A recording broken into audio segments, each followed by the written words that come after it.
morning. You're listening to Central Wisconsin's 24-hour information station, AM 1320 WFHR. It's time now for the Morning Magazine, brought to you by Comfort Air Heating, Cooling, Plumbing.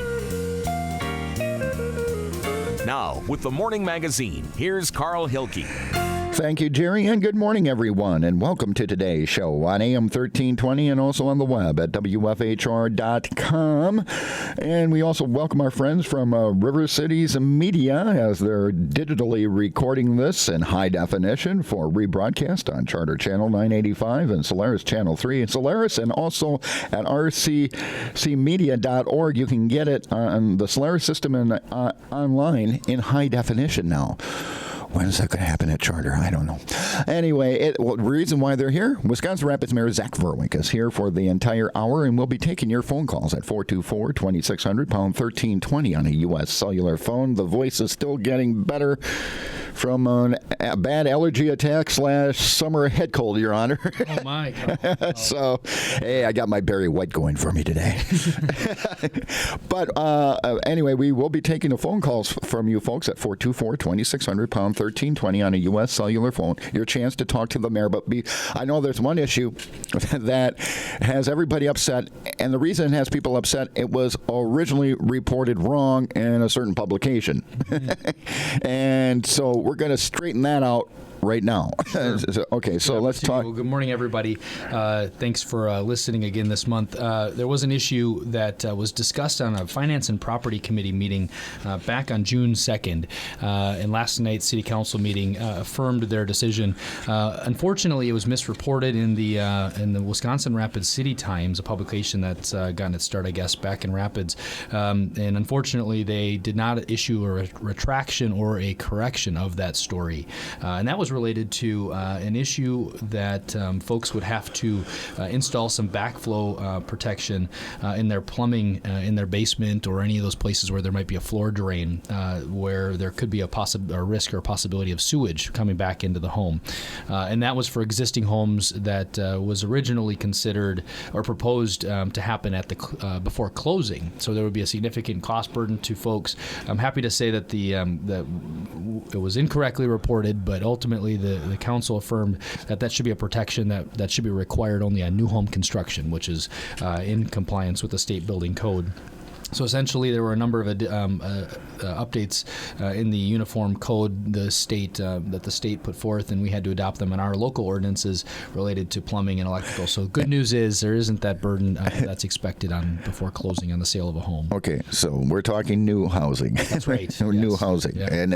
and this is already in state law. So all you did was make your local regulations conform with the state regulations. That's correct. Okay. Yeah, and we did not take it a step further, and that was what was originally reported or incorrectly in that publication. Yeah, you're going to have everybody, everybody having to worry about backflow, and what am I going to have to spend money on? And people were upset. Yeah. It shows it's very similar to the issue we have to enforce, and that is of permitted wells in the city. Mm-hmm. There's a natural resources code in the state code that we've got to permit those things. I know that's been very sensitive to folks that don't see the need to have to permit it every so many number of years and have to get their water tested. And I mean, it's yet another one of those issues that state codes send down to the locals, and we have to enforce it. Yeah, and so a lot of times your anger is misdirected. Mm-hmm. You should maybe be contacting your state lawmaker. That's right. To let them know that I wish you didn't have this regulation that requires my city government to do this. That's right. Yeah, okay. That's right. So that issue's been hopefully dealt with and shouldn't be a major issue for folks. Fairly routine meeting based on what I saw on the agenda. Yeah, it was pretty short last night. Mm-hmm. Well, usually they are this time of year. There's not a lot of, but you said in our discussion this morning. Pieces, maybe to highlight from the meeting, there was the Planning Commission meeting approved or the report from the Planning Commission meeting was a 56-unit development actually west of Midstate across 32nd Street, and that's a 56-unit multifamily development, very similar to the other Swiderski developments that have happened around the community. So that site plan was approved last night, and they're going to begin construction yet this summer for that property. property. And, that brings up a subject that I would maybe want to talk about a little bit with folks, and that's around housing in the community. Cities of Marshfield and Point have begun to look at different facets of their housing, as many municipalities do on a routine basis. We haven't done so in quite a while. The most recent development before the Swiderski property was the development, the Miller-Valentine group that came forth on, Whitrock in 8th Street. They were going to, they annexed that parcel, and then they were going to develop it into multifamily housing, very similar to what Swiderski was proposing, not in a similar construction. The quality, I would say, was better, the other developer, but be that as it may, the development actually now has fallen through at the corner of 16th and Pepper. So they moved locations from 8th Street and Whitrock to 16th and Pepper, and the city actually had that property under contract. So that was east of the existing YMCA in Wisconsin Rapids. So that property, they didn't secure the tax credits again. So after 2 years of trying, they decided that they were going to abandon the proposal and not develop here in the city because of their state tax credit issue on that. But where I wanted to take that conversation was, we haven't really begun to take a holistic look at our city housing stock, whether it's multifamily or single family, owner occupied, renter occupied, all of which, a healthy mix really is necessary for healthy neighborhoods. And so we're beginning to talk about how we do an analysis of that, is why I brought up the Miller-Valentine project, for two reasons, one of which to inform listeners that development is now not happening, but second is because they've done a housing market study that ultimately gave them confidence that this was a market that they wanted to develop. And that was like more moderate priced? Low to moderate income as well. This is actually market housing, the Swiderski development, but the Miller-Valentine was low to moderate income with some market rate as well. And so what that tells us is there's an opportunity for somebody yet. If Swiderski or the Miller-Valentine group is recognizing that this is not something that they want to do. So we need to do more of a holistic approach, though, and look at all of the market's housing here in the city. Talking with some of the other neighboring towns and villages, if they are interested, it doesn't sound like they have so much of an interest. But for us, I think back to some of the other city-led subdivision developments that have occurred. One over off of 25th and 25th Avenue over here, and that was the Savon subdivision, which I think was a pretty good success years ago when it was put in. But we don't really have a lot of new housing starts in the city, whether they're these multifamily projects or single-family homes. And then to the extent like Marshfield looked at it, where is there a gap in the market? And they have identified a gap in the market of 175,000 and maybe low 200s as being a gap for them. So they just actually uniquely worked with with the county to put in a TIF to extend the utilities and creatively finance that development. And I think there's opportunity for us to do the same in the city. A lot of that, the new housing starts are happening, no surprise, in the town and the villages surrounding us. Sure. And so there's an opportunity for the city to improve its housing stock by way of maybe looking at its housing base. Okay. How does this fit in with your plan for getting folks downtown? I'm glad you asked. It's very much in alignment with that. We haven't done a formal feasibility of that development as it relates to the housing component, and it's going to be important as we communicate with developers what we want to see developed there. If in fact we don't have the feasibility, really the true story or the demand for it or opportunity, we're not going to be able to get a developer convinced that they should include that in that redevelopment. So that would be included in that kind of holistic view. And it may glean other opportunities for folks if they're in the home construction business in the community and see an opportunity, like as has been done over in the Clavine subdivision over on Rosewood Estates. Obviously, there was an opportunity there and continues to be as they actually still plan on putting more units in, over in the coming future. Okay, because one of the things you hear about with the young professionals or the younger folks now, they're moving back into the city. They want to be able to walk to work or commute to work or have some type of mass transit available to them. They're not interested in the long drives anymore. Now, that might pertain to your more urban areas, but it's probably fairly true for smaller cities like Wisconsin Rapids as well. No question. And how is that going to, is that a factor that we have to look at as we're looking at the development of our residential communities in life? Well, and it's very much a futuristic look. look. We can't look at today's environment as it, right? We've got to look a little bit to the future to say, if we're going to be competitive or attractive for folks, we've got to offer a good mix of housing, and that means some housing we may not have today in certain parts of the community. So that certainly is part of the discussion. 424-2600 pound 1320 on a U.S. cellular phone. We'll get you on the air with Mayor Vruwink, and we have our first caller of the morning, Your Honor. You're on the air with Mayor Vruwink. I was looking for Over the Back Fence. Over the Back Fence doesn't start until 11:06, sir. Thank you. I do that show too, folks. So a little bit early this morning. Yeah, they're really jumping the gun. That's okay. But so in July or before July, I'm going to ask the City Council to have a little discussion about this kind of market feasibility. Sure. We don't have to take it to a great extent, but we certainly have a couple of bases we want to get covered related to housing. We get a lot of questions primarily from like the Landlord Association and others.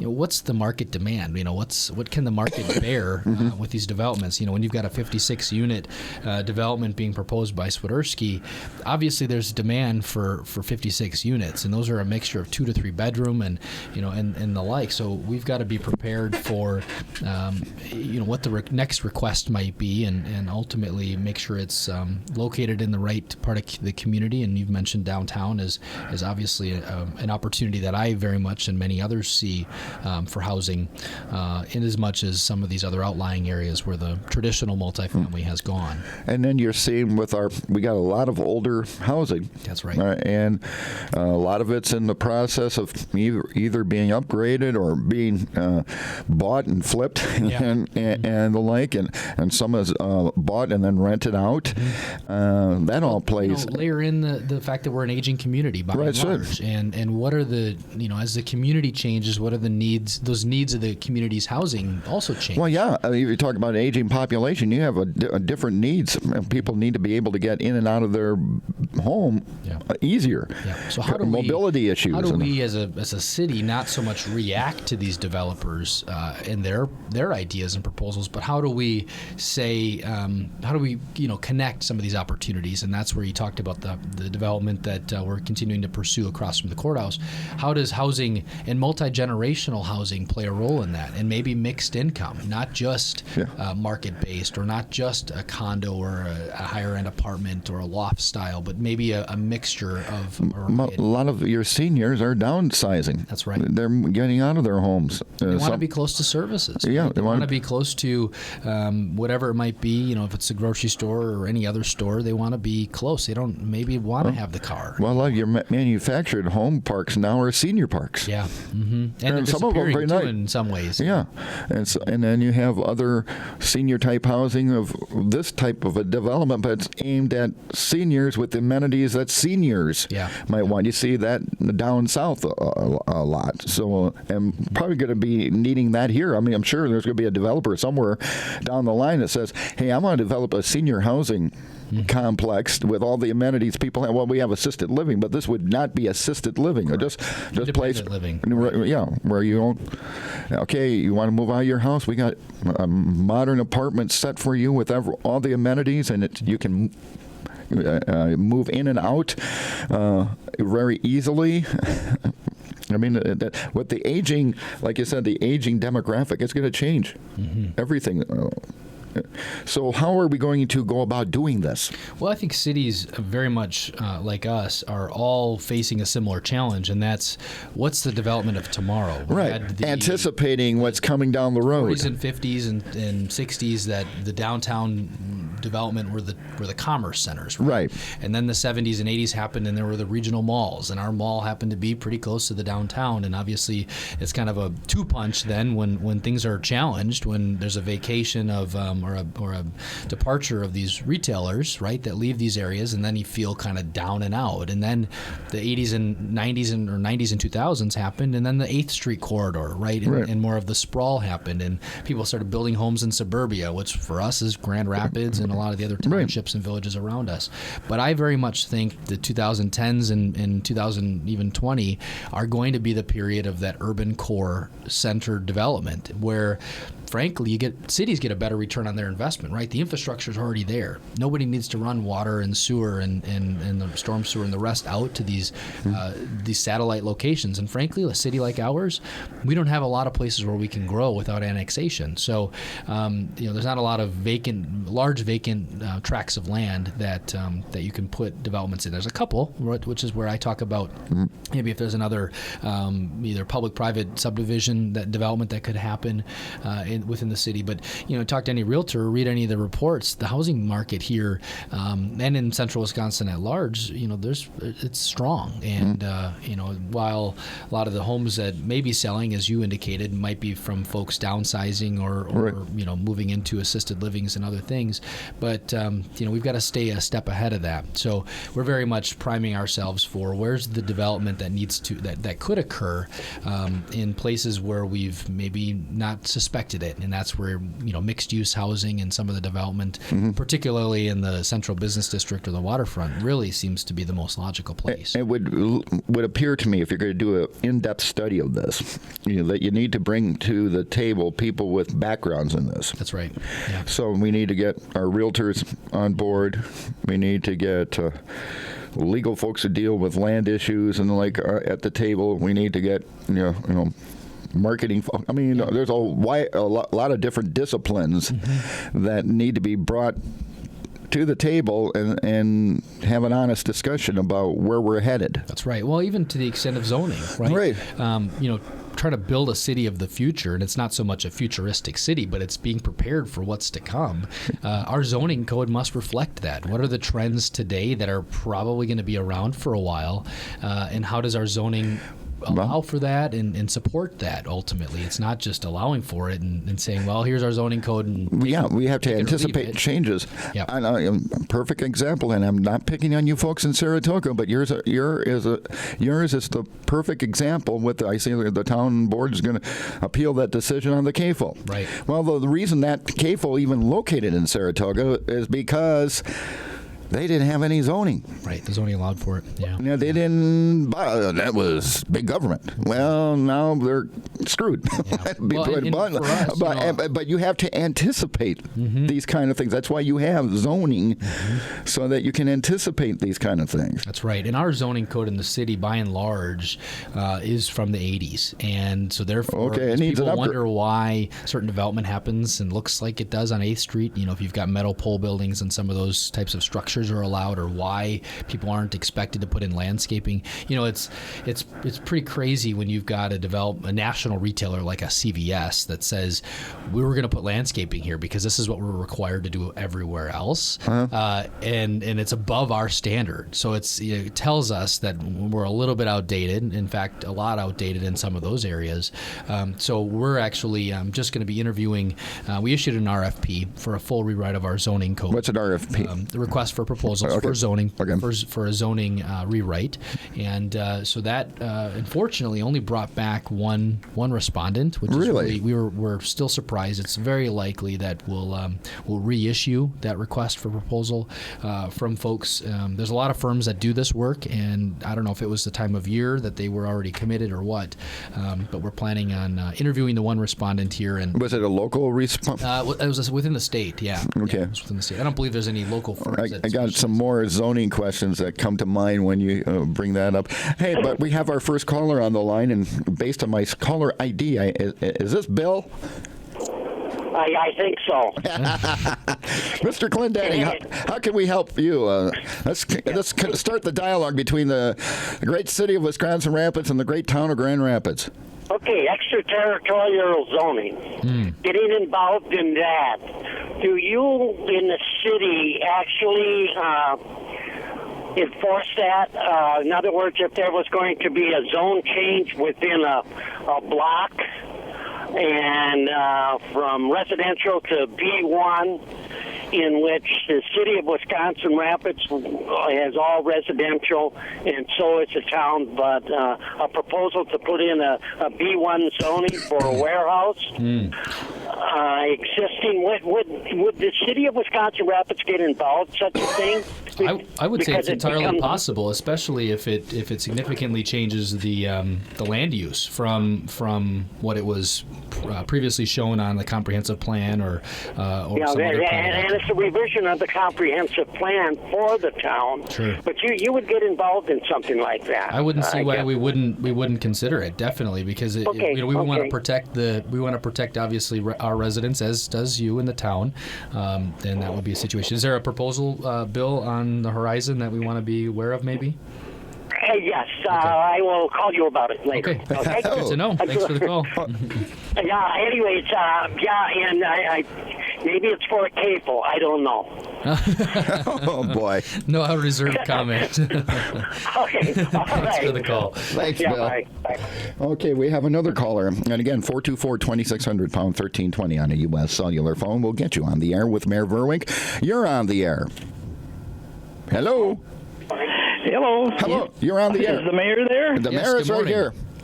All right. I'm calling in regards to the city come out and yourself, the mayor, and the city council come out with a position against the CAFO they want to build just south and east of here. You're asking if we have taken a position? Yes. No, we have not. And why not? There hasn't been any conversation on any of our public meetings or in the city council of the sort. As you know, we don't have any jurisdiction in the matter, specifically as it relates to government's role, and so we haven't taken a position or needed to take a position. And there has been no request. or see any reason for us to take a position in it at this point. Okay, well, there is every citizen in Wisconsin Rapids is the reason that you should be taking a position. Have you ever smelled a CAFO? Yeah. Mm-hmm. Okay. Have you ever smelled our mills? Mm-hmm. Mm-hmm. Okay. Our mills are maybe, at the worst, a tenth of what a CAFO is. Mm. And they provide hundreds of jobs. A CAFO, which will put that smell over the whole area, at best is providing 30 jobs. Mm-hmm. Is there a difference? Absolutely.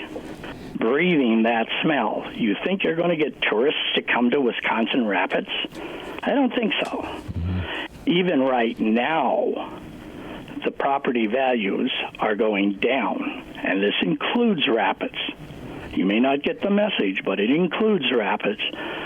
And the whole area, because of it, people know they were moving to Wisconsin Rapids and area. But now, wait a minute, I'm not going to smell that. I do believe the council should take a position. I will be getting a hold of the councilman for my area, and it will be coming up in your next topic. You should take a position.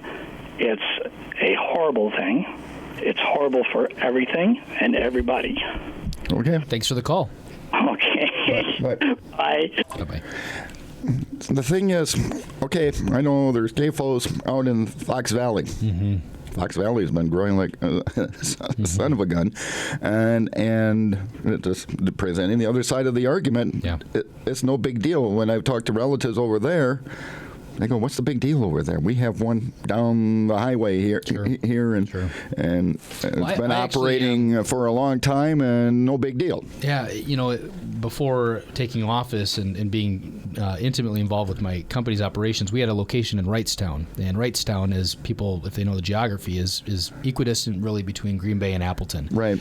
Small bedroom community for both of those cities, primarily for Appleton, but it really got its founding on agriculture. And there are at least one CAFO that I'm familiar with that I actually drove past going to that operation. And personally, if I were living in the vicinity, I'd be very concerned about what's being proposed. And sensitive to the caller's position, I completely agree that there are consequences of development. In But what can you do? Well, it's not your jurisdiction. Yeah, and without speaking specifically to the CAFO issue, back to our conversation about zoning, what's the next issue, right? We can be living in the present, which in this situation we very much need to be aware of it and keep it in front of us. But there's also the next issue that's on the horizon that isn't on our plate today, and we're not aware of it. And that's where we need to do a complete look at our zoning code to make sure that we don't live with the consequences of our actions today and our zoning today. Well, the reason why I picked on Saratoga, not just because of this CAFO, that wasn't their first location for that development. Okay. From what I understand, their original land they were looking at was in town of Rome. Okay. But Rome has zoning. Sure. And they said, okay, let's move. Oh, they don't have zoning in Saratoga. Sure.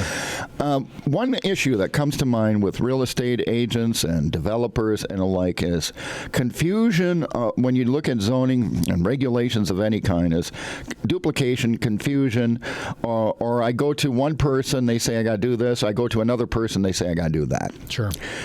When we're doing this rewrite or looking at our zoning rules and everything else, can we also during that time look and see if we have those problem areas? Because that's a problem I hear a lot on my various air shifts here and in the community from business folks. And well, you want to do something, you get sent to this office, and then you get sent to this office. And Well, a couple of pieces I guess I would offer on that question. First, zoning is meant to be very comprehensive, right? And there's always going to be anomalies or circumstances in which maybe a second look is warranted, and for that case, we've got the Board of Zoning Appeals, which obviously hears those cases, and in some cases may grant an appeal or a change in a special circumstance in which it's allowed. So I think there are appeals in situations or an avenue for folks to be able to appeal a zoning decision that may not exactly quite fit their proposed use or their project itself. Okay, we're going to take another phone call, and then I do have to pay the bills, as it were. We'll have to take our first break, but I'm going to get this caller on the air first. You're on the air with Merv Vruwink. Yeah, I was wondering about the roundabout. Is that still going to happen there by Dairy Queen? It's a great question. It's a question I get maybe once every other week. So I'll give a little bit of a context for that. So the caller's specifically referring to the intersection of Lincoln and East Grand. Right. That entire corridor from the bridge, the Grand Avenue Bridge downtown and the riverfront there, all the way to 8th Street is slated for design. Actually, I'll back up. Reconstruction in 2019. Okay. So a couple of years off for reconstruction. The design itself is going to occur over the next 12 months or so.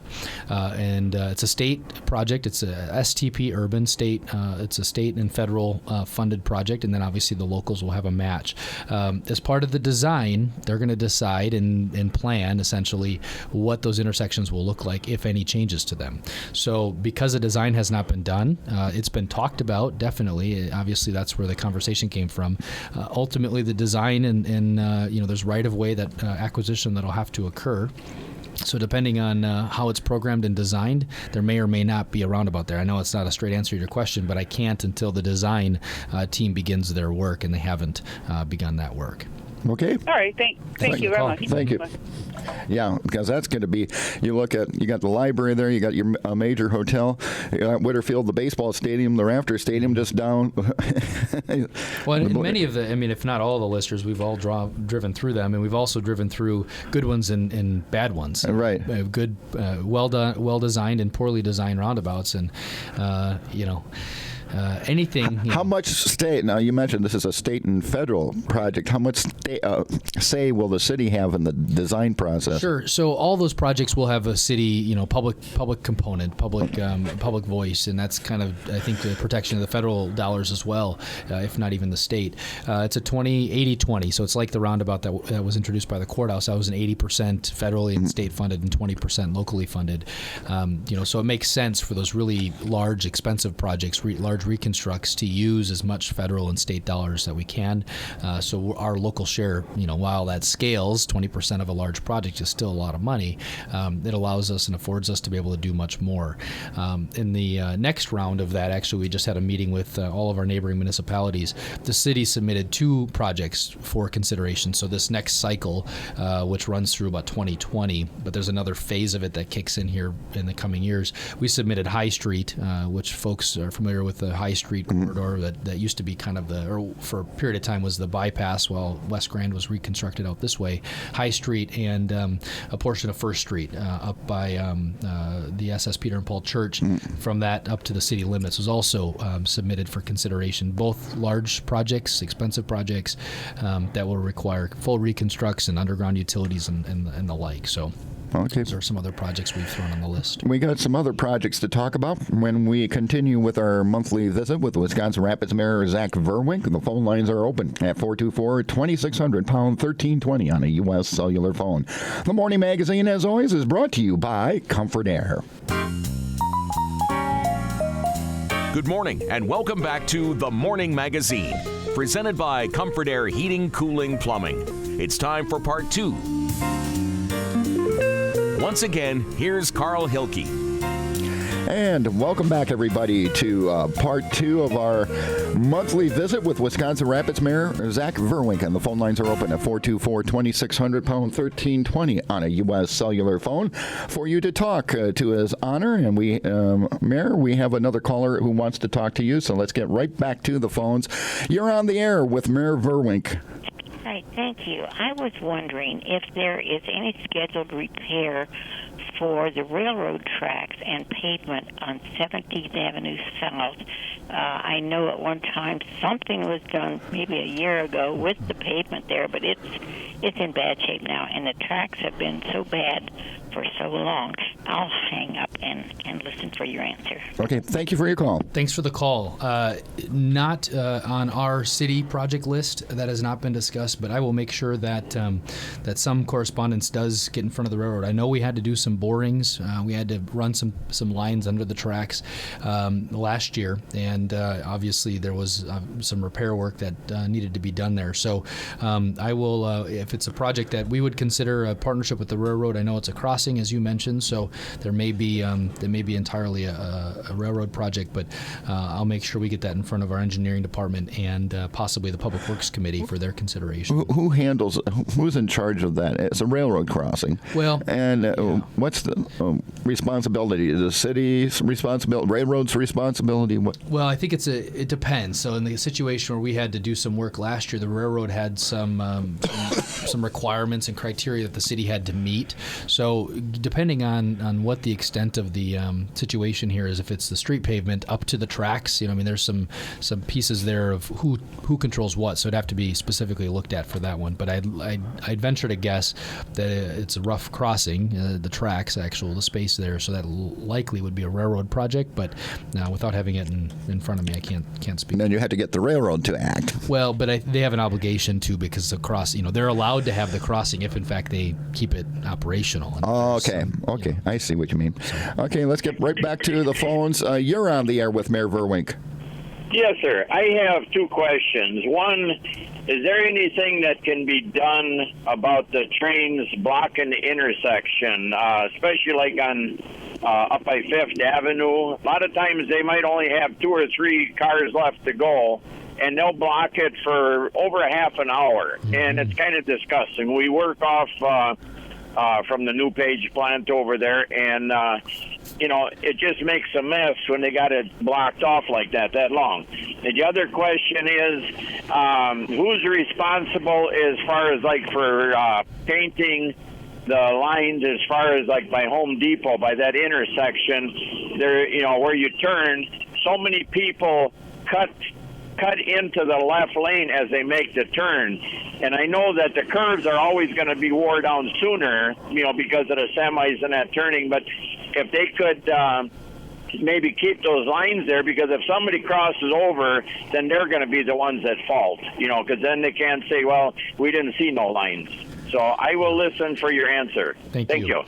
So the first question touches on a significant challenge that us and many other cities are experiencing, and that's the increased traffic on rail lines. And the Fifth Avenue crossing in particular, as the caller knows, it's very close to the switching yard. And so to have those couple car trains sit for a period of time is not uncommon. And it's because they're doing a lot of switching on our lines. And I've shared a piece on this in the past, and that's related to a project that the railroad tells us is going to improve this situation. Unfortunately, it's not a quick-moving project, and politically, I believe it's caught up in state approval right now, and that's in Blair, Wisconsin, where they're expanding their switching yard. Now, it doesn't help the traffic that's switching locally here, obviously, because they're not going to switch in Blair. But the large unit trains that as they build these trains, the more places for them to build them is a benefit. It's a good thing, right? Because they're not going to be congesting the couple of rail yards that are in our area. So that's the update on that front. Frankly, the railroad, we have not had any forward progress to report from our previous conversations on this subject, other than we continue to keep track of the block crossings and with the attempt and desire to build a case to the railroad that this is the opportunity cost of our block crossings and what it means to our businesses and residents trying to get from where they need to be. Well, what if someone needed to get somewhere in an emergency? Well, I mean, there I won't say there isn't a time, but there is fewer times that all of the crossings, east and west, are blocked. So there is a way, some way. It's just a matter of navigating it and getting around. But it does take additional time. And so obviously we've got paramedics, as you know, and EMTs on this side of town for that reason, to be able to administer situations appropriately so folks are not in dire straits. Are there contingencies if an emergency vehicle needed to cross a track that was being blocked, that the train could be notified, the conductor, hey, we need to get... Well, there have, I don't know of any situations recently here, but they have broken trains for that situation. I just don't think here, it's obviously very much a challenge because they're on an air brake system, so you brake the train, you lose all the braking. So what does that do to the rest of the train? So there's obviously concern there, but I know that they have the ability to do so. It's just a matter of when that happens and when and how they're notified. We do have the local, I don't call it dispatch center, but the local hub just off of Fremont Street where the railroad operates out of. So I know that we've got local abilities to phone those folks and radio those folks and communicate. Okay. The other question that he raised was, and I believe what he's referring to is the turning radius of any of these intersections. I notice it on 2nd Avenue, and this is heading into the roundabout where State Office Building is, where a lot of the pavement markings are worn off because it's turning radius, but it's also through the winter those things wear off. So I'll make a note that the sign shop, as they've already started to do their paint program this year, as you can see, they're starting to reline the intersection and remark the intersection of East Grand and 3rd Street and 2nd Street down along the river. A lot of those, when they move them from controlled intersections with stoplights, you had all those turn lanes. Well, they're going to simplify them now, partially to ready them for the 2019 construction to get motorists used to using them. But today there's so many lanes. So if you all, you've got the two crossings there, and you've got so many lanes where people are trying to turn left, and it's a little bit of confusion. So they're going to simplify that in their pavement marking program, those two intersections by Wood Trust Bank, actually the front and rear of Wood Trust Bank on East Grand. Okay, you wanted to, before we take our final break this morning, we wanted to give a heads up on some projects coming up when it comes to construction. Yeah, maybe a mention of those that have been completed. Probably the most important one to folks that have called it the show was not too far from here on 17th Avenue. Yes, I noticed that. West Grand at Green Bay. That was finally completed May 29th. By the way, every once in a while, that intersection, we stopped there at the fire station. Yeah. And you're sitting there going, okay, when's it going to change? Right. Well, especially if the street's closed to the north, you know how that is an issue. So that's been completed. 8th Street and Grove, folks probably noticed there's a mid-block crossing, refuge island they call it, that was completed May 22nd. That was a project, part of the Safe Routes to School grant the city received a number of years ago. So they've done some of their final testing and tweaking of the crossing there, the rapid flashing beacons, RFBs, that will alert motorists. Obviously, that's a difficult road for children especially to navigate as they're heading to Grove or even maybe Woodside to the south there. And then part of that project as well, a separate project but part of the same grant, was the Washington Street Sidewalk project, which was many years in the making as well, and that was from 54 in Baker up in that area to 28th Street North by Washington School, and that was finally completed mid-May as well. A couple projects that are on the horizon and nearing completion. One of which is 17th Avenue North on Harrison and High, up by Consolidated Water and Power, and that's June 19th. That is scheduled to open. Obviously, weather dependent. These contractors finish some of their work. More concrete pavement patching on West Grand Avenue, the 20th Avenue to the Viaduct. So from here to the Viaduct, scheduled to be completed by the 4th of July or the 3rd of July. So there will be some lane closures out there. Clavine Court, which we talked about some housing development. That's a project that's going to be completed June 19th, and there's no road closures. Obviously, there's going to be some cul-de-sac and some street construction out there. Apple Street, 8th to 12th Street, and that's going to be completed in August. Two other ones I'll mention, one of which is out at the airport. We've got some construction work out there. We're readying for another large hangar that's going to be built out there. There's going to be a nice plane based at Alexander Field, new plane coming this fall. Who owns them? It's a local developer that flies and does development around the country, and so he's got a plane based there today, but he's upgrading the aircraft so it's quicker and able to get to the locations. It's a gentleman by the name of Galen Matternack that's bringing his plane there, and then the other one is Chestnut Street from 8th to 16th. That's going to be a long closure. It's a large project, and we're going to ask for folks to start planning their probably detour if they're using that corridor today, but that's going to be closed for at some point here late month through the remaining of the summer. Okay. Hey, there's two types of seasons in Wisconsin: winter and road construction. That's right. Well, we got one caller waiting patiently, so let's get to this caller and then we'll take our final break. You're on the air with Mayor Vruwink. Good morning, gentlemen and Mayor. It was a timely comment by the gentleman about the railroad. In fact, I was listening to a local station here in Stevens Point, and the exact same topic was brought up by I believe her name is Patty Dreyer, the county executive. And there's been crossings blocked for 8 hours, people unable to get their groceries home after shopping in Auburndale, Junction City, all along the route. And there's been some, very remedial situations that they've done to help it. But quite honestly, I was at a meeting a year ago in April.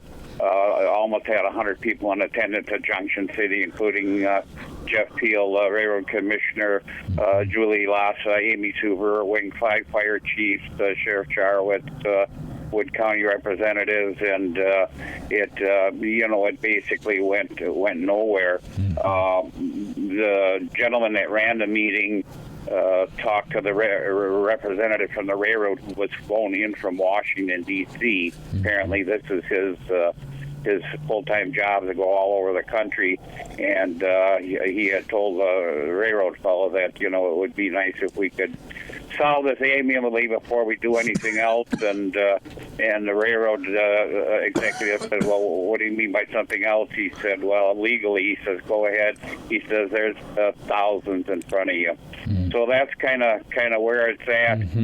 Somebody asked if why the sheriff's department doesn't write citations. They do. They do. Well, Sheriff Charwitz said there was 130 citations. Okay, well, that's Portage County, but Wood County has been issuing citations, sir.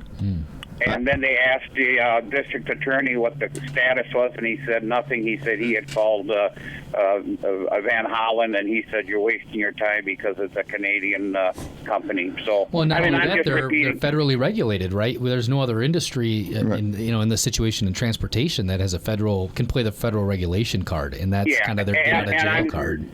I'm just repeating what was said at the meeting, and I appreciate you sharing it. That's I do know that Wood County, because we've talked about it with the Wood County Sheriff Tom Reichert's visit on his monthly visit. They have been issuing citations, and they've had some. Look, they've gotten some payments. Yeah. So, there was a case, and that's nickel and dime. There was a case last year where there was a fire My son is with one of the local fire departments. There were 8 trucks lined up on old Highway 10 to get to a farm, and the tractor burned to the ground. There was just no way to get in, and so anyway, just I appreciate the perspective and sharing that meeting. I remember it happening and being okay. Thank you. Thanks so much. Take care. You're welcome. Bye-bye. We got to take one more break. You're listening to The Morning Magazine here on AM 1320 and WFHR.com. Welcome back as we close out our monthly visits on The Morning Magazine with Wisconsin Rapids Mayor Zach Vruwink. We'll still have some time for a call or two, but moving forward, this is a big weekend for our area. Yes, no question. We celebrate our Cranberry Blossom Fest, and a lot of big events, and I'm sure you're going to be out at a lot of different happenings, but these are big things for the city. I mean, besides the fact that they're fun, they play an important role in terms of economic development and promotion, and activity and vitality. Obviously, you want to show off your community, and it's good events like these that allow us to do so. Come say hi, Dairy Berry breakfast on Friday. I'll be there, I think 7:30 to 9:30 is my shift, and I'll be working and serving. I'm not sure what they're going to put me on, but I'll be serving something. Probably stop by the Downtown Cinema Classic Under the Stars, which is on Thursday night, tomorrow night at 7:30, and then obviously the carnival this weekend actually starts Friday and goes to Sunday, and then the Cranberry Blossom Fest parade on Sunday as well. With features of UW marching band. Yes, another neat opportunity to have them in town. And then they're going to do their 5th quarter at Whitterfield after the parade at 2. 3 o'clock. Okay, let's get back, not to mention the food and craft fair and everything at Whitterfield on Saturday. But we got another caller on the line, so you're on the air with Mayor Vruwink. Hi, good morning. Yeah, I just started listening to the show, but I don't know if you guys talked about this already or not, but I'm just wondering, is there something going on, talks about on a flashy or on a yellow light, more so at a turn? The main intersection is on the west side of the bridge on the expressway. Have they talked about doing the blinking yellow because the cars get backed up and there's no cars coming? Yeah. What intersection are you talking about? Talking 2nd Avenue. On the expressway, yeah, 2nd Avenue, 54, 73, whatever, going left towards Port Edwards area. It's a good question. We see these around the area, and they're kind of nice. You don't have to sit for the light when there's no traffic coming. There is a project there that's slated. Actually, the DOT just had our 60% meeting 2 weeks ago here on that intersection and the roundabout in that corridor, and just trying to improve the flow and the operations there. That will be considered as a potential solution, but there's 2 turn lanes there, so I'm not sure how that'll come to effect, but there is some conversations that could be a proposed solution, and there will be some public meetings on that, I believe, late summer. I don't believe they've been scheduled yet, so that's a great question. Okay, thank you. I know it's talked about. Thanks for your call. Goodbye. Bye. Okay, so if you're interested in that, pay attention to future agendas. Yeah. And give your input. Yeah. But like I said, a big weekend to get out and enjoy and celebrate our area. And also, it's very important for all of us to be ambassadors. There'll be a lot of visitors, people going, okay, where am I? And looking at their brochure with a nice map and going, hey, you see someone that looks a little... trying to find something, be a good neighbor and say, welcome them to the community. And well, we're consistently hosting more events at the meet. I know every time another invitation comes for a group that hasn't been to town before, I know that there's obviously that many more new faces and visitors to the community. So obviously we always want to be best ambassadors, as you said. And we never know. That could be a business owner that we're helping out. That's right. Or a future homeowner, you don't know. Yeah, that's right. Or investor. Right. So let's put our best foot forward and celebrate our community and have fun this weekend. Hopefully the weather will cooperate. That's right. Well, you have fun at the breakfast. I will. Okay. And also, I'm sure we'll see each other out and about during the festivities. But again, I appreciate your time, and I thank the callers. We had a number of callers today, so thank you, callers, for taking part in our conversation. And we'll do it again next month. That's right. Jump online, subscribe to the community update I publish, and so folks can stay in the loop about various issues that we don't get to talk about on the radio as well. Yeah, it's free. Doesn't cost you anything, and you'll be in the know then. Thanks, Carl. You're welcome, Your Honor. Wisconsin Rapids Mayor Zach Vruwink wrapping up this edition of the Morning Magazine on AM 1320 and WFHR.com. As always, it's been brought to you by Comfort Air.